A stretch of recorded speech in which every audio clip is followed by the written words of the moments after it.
pour Indira Ampio, sacrée Miss France le 17 décembre dernier, la soirée a été plus que magique.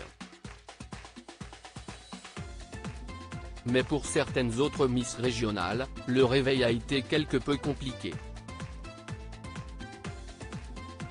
Si est le cas de Oriane Galvez-Soto, Miss Aquitaine, qui en plus d'être très malade, a dû faire face aux nombreuses moqueries des internautes. Il faut dire qu'au moment du traditionnel discours de présentation, la jolie jeune femme s'est laissée submerger par le stress et a eu du mal à s'exprimer. Mais selon ses propos, cela n'est pas seulement dû au stress de prendre la parole en public. Peinée, la jeune femme de 23 ans a récemment pris la parole sur son compte Instagram pour s'expliquer sur ses bafouillages à répétition lors du prime.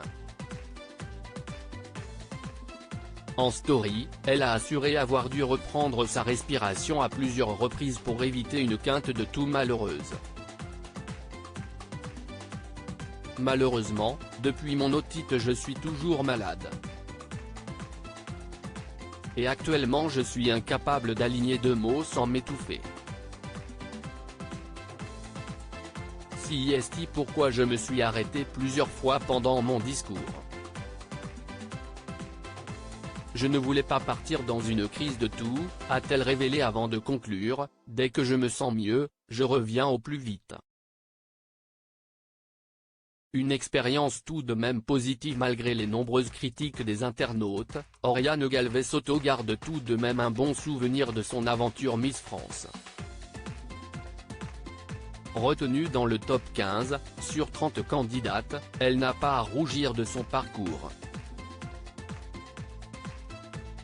Toujours sur son compte Instagram, elle partage d'ailleurs régulièrement de courtes vidéos de ses passages sur scène et ne cesse de remercier chaleureusement ses admirateurs. Pour rappel, si Indira Ampio, Miss Guadeloupe, qui a cette année décroché la prestigieuse couronne.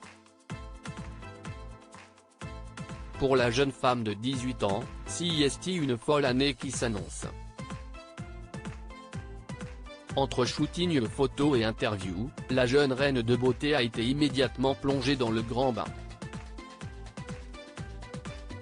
Un chamboulement qui peut parfois être très effrayant surtout pour une reine de beauté aussi jeune. Heureusement, la nouvelle Miss France pourra compter sur toutes les anciennes élues, qui sont déjà nombreuses à lui proposer leur soutien.